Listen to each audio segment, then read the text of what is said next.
Hello viewers, আসসালামু আলাইকুম। আজকের যে মূল টপিক সেটা হচ্ছে দালালদেরকে নিয়ে। দালাল মানে বাটপার, বাটপার মানে দালাল। এরা আপনারও খাবে, সবার খাবে, এমনকি নিজের আপনজনেরটাও খাবে। এদের কোনো ধর্ম নাই। এরা মাথায় টুপি এবং দাড়ি রাখে, একদল দালাল, যাতে করে সবাই বুঝতে পারে যে না, লোকটা সলিড, লোকটা অনেক ভালো। এই লোকের দ্বারা কোনো কিছু নিলে সেটা অবশ্যই ভালো হবে, এবং এই লোকটা আল্লাহর ওলি এবং ফেরেশতা, খুবই ভালো একটা জাত মানের লোক। এরকম একটা ভ্যাস ধরে তারা ঘুরে বেড়ায়, এবং আমাদের মতন যারা একটু বোকাশোকা তারা খুব সহজে তাদেরকে বিশ্বাস করে নেয়, এবং তাদের কাছে যে খুব সুন্দর কাঁচা বাঁশ, পাকা বাঁশ, চিকন বাঁশ, মোটা বাঁশ খেয়ে দে, তারপরে চলে আসে। তো এইরকমই একটা কাহিনী আমার সাথে ঘটলো 2-3 দিন আগে। তো সেই সাহেব বলছিল যে জায়গা জমি লাগলে আমার সাথে কন্ট্যাক্ট দিও। তো আমি তো মনে করেন যে যাই হোক, কেউ একজন একটা জমি নিতে চাইলো, তো আমি বললাম যে ঠিক আছে, আমি তাহলে আপনার সাথে যোগাযোগ করে দিচ্ছি, আপনি তাহলে জমিটা সেল করে দিন। তো আমি বললাম যে ভাই, জমিটা ঠিক কত টাকা হলে বিক্রি করবেন? তো দালাল সাহেব বলল যে জমিটা বিক্রি করবে হলো 2,30,000 টাকা দিয়ে। তো আমি তো কথা শুনে বললাম যে হয়তো 12 রকমের দাম হবে। পরে আমি যখন খোঁজ পাইলাম, তখন আমি পুরাই হতাশ। সে বলছিল 2 লাখের উপরে যে দামে বিক্রি হবে সেই টাকার মধ্যে থেকে অর্ধেক তোমার, অর্ধেক আমার।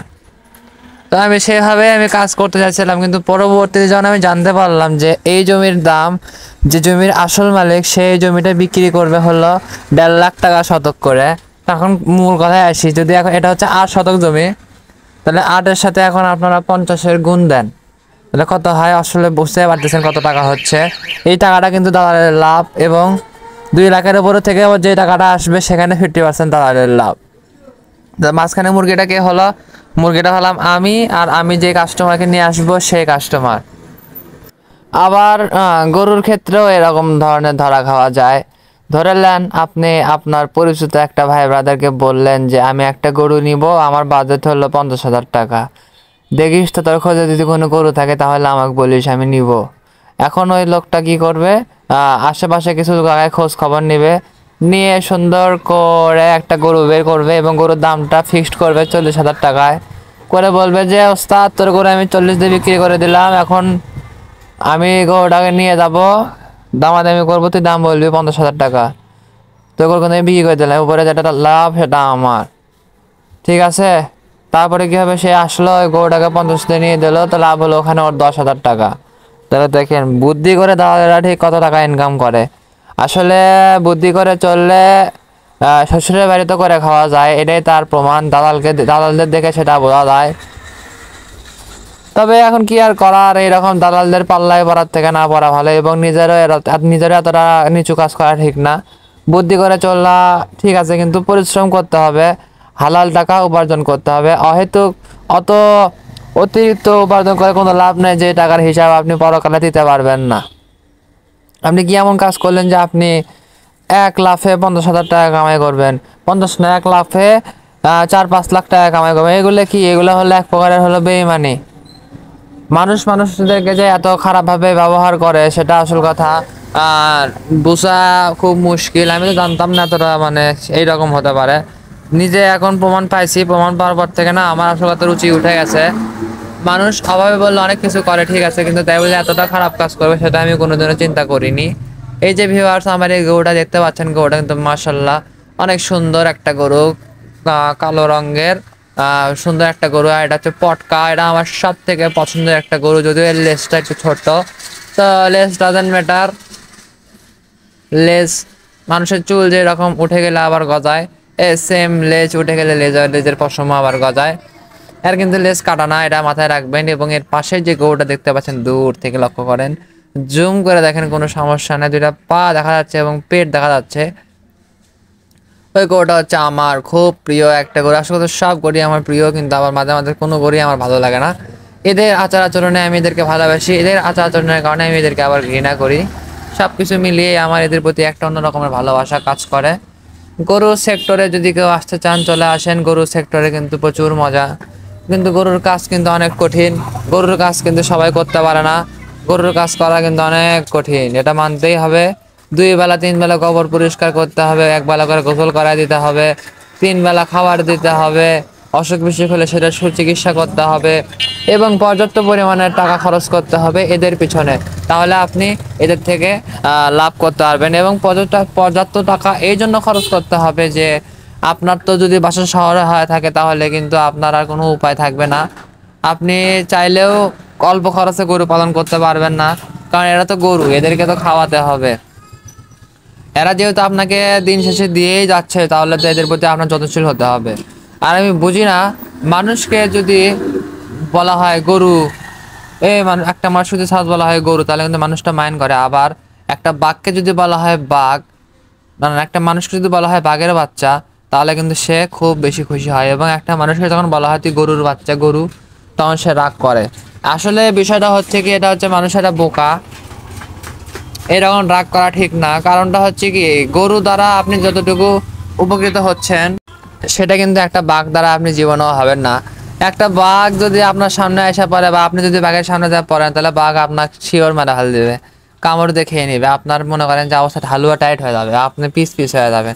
অথচ একটা গরু আপনাকে কামড়ও দিবে না, ঢিসা মারবে না, গরু আপনাকে দিবে, দুধ খাওয়াবে, গরু আপনাকে মাংস খাওয়াবে, গরু আপনার সব কিছু দিয়ে যাবে। আর আমি তো মনে করেন যে 1000 আটি খ্যার নিয়ে আসছি গরুদের জন্য। তো 1000 আটি খ্যার গরুগুলা ঠিক 3 মাস খাবে।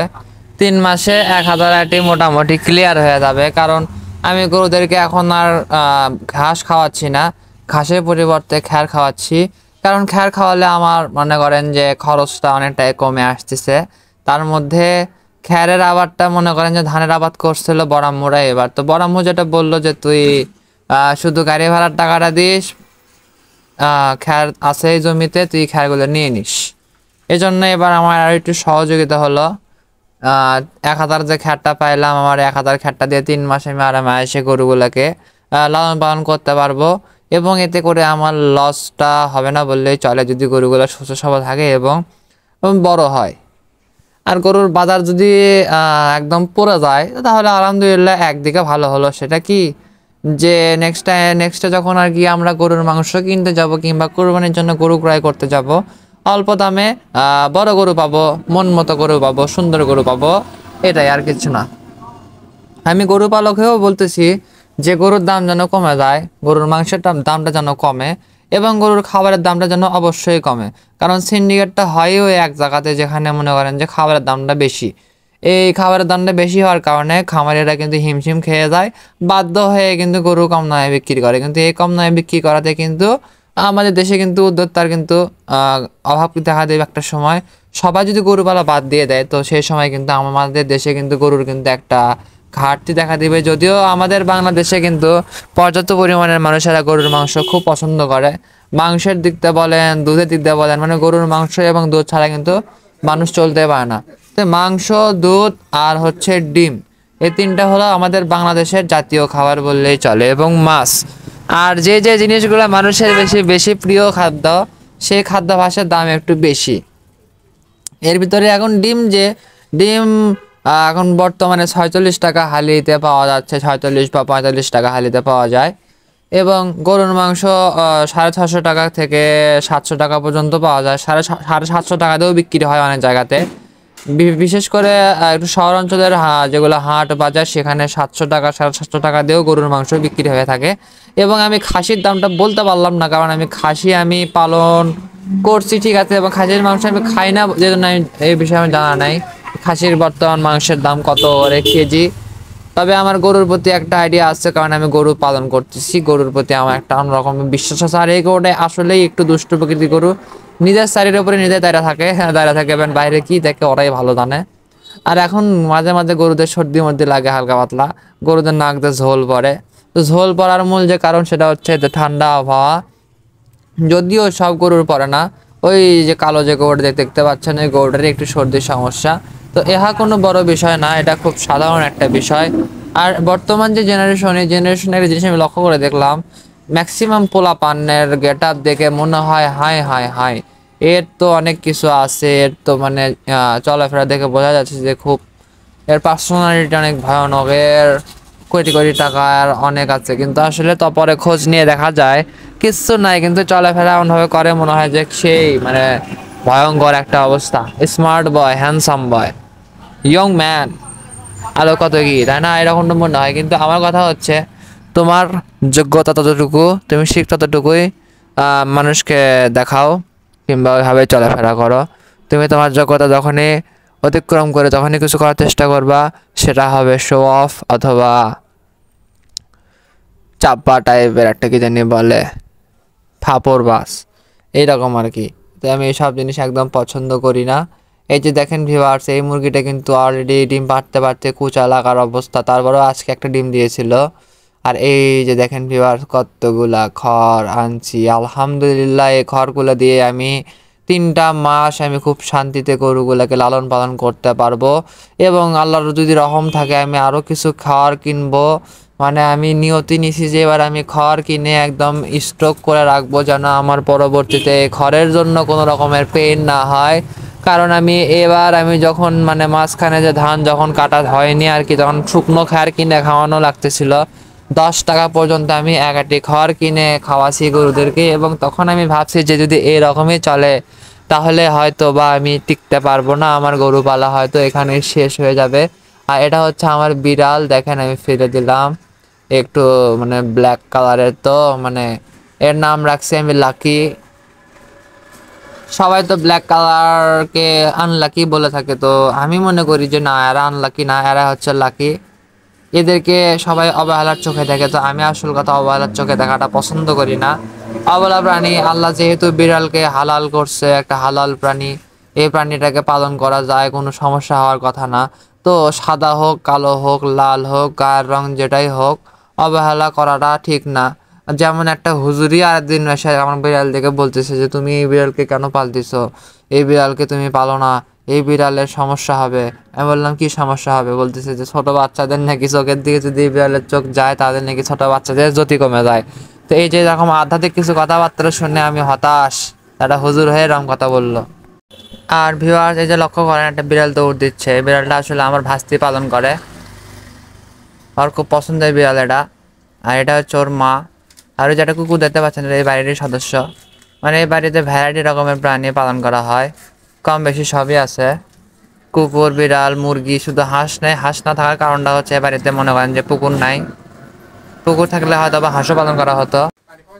আর পার্সোনালি আমার এখন একটাই স্বপ্ন, যদি জীবনে সাকসেস হইতে পারি, তাহলে আমি অন্তত পক্ষে 20 শতক হলেও জায়গা কিনবো।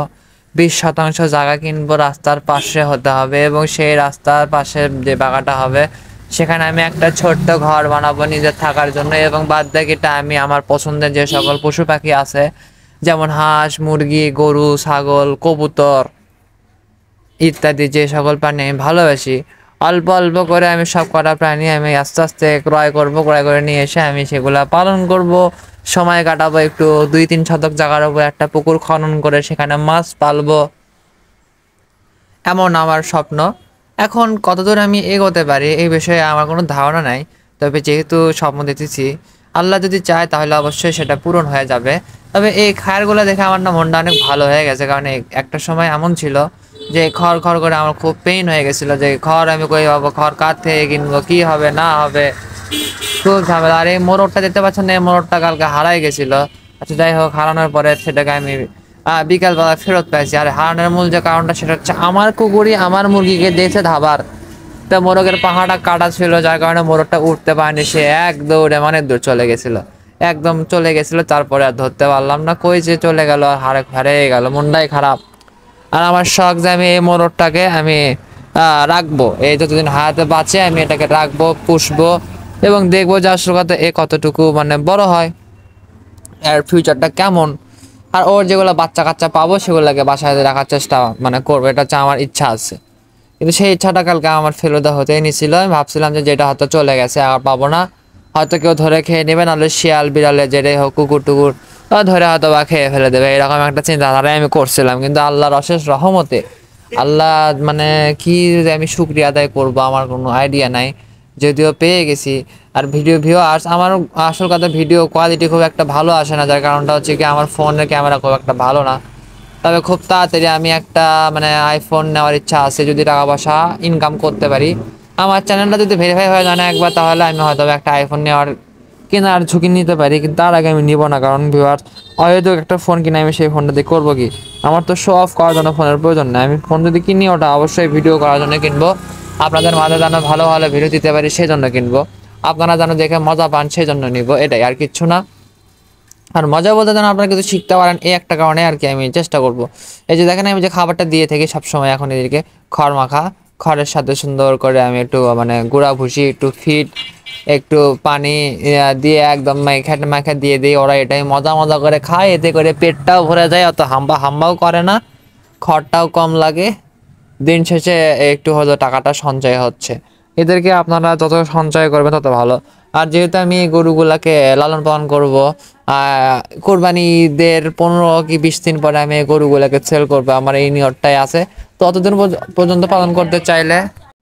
আর কিছু আলামত সম্পর্কে আমি ধারণা পাইলাম, মানে ফেসবুকে দেখলাম, ইউটিউবেও দেখলাম, যে আমাদের দেশ না আমাদের পৃথিবী নাকি খুব তাড়াতাড়ি নাকি ধ্বংস হয়ে যাবে। তো আসলে এসবে আমার অত গুরুত্ব নাই, কারণটা হচ্ছে কি, এখন অনেক দেরি আছে, সব কিছু একটা সময় আছে, তো তাড়াতাড়ি হবে না। হবে, ঠিক আছে, পুরো পৃথিবী ধ্বংস হয়ে যাবে, কিন্তু তখন ধ্বংস হবে যখন এই সারা পৃথিবীতে একটা মুসল্লি থাকবে না।